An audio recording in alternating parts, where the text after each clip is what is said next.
palibot ng nahuyugan. Salamat Lord kaya ikaw nagagamit ka na mo as your church, dili sa labangan na yung church.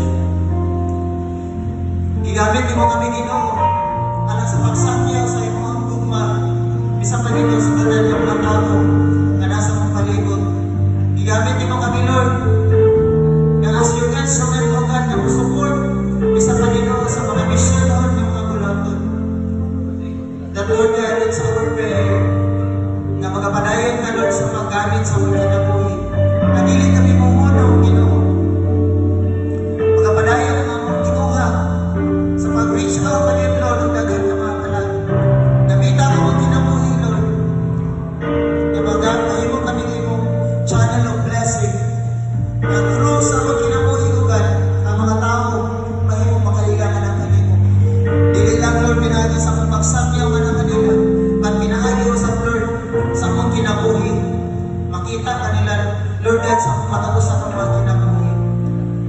Lord, nawata ka mga pagsimba karon ng kamantagan. Ang tanan ng mga pagpasalamat, ang tanan ng mga pagdayon. Alam lamang kanimo. In Jesus' name we pray. Amen and amen. Shall we give God the praise?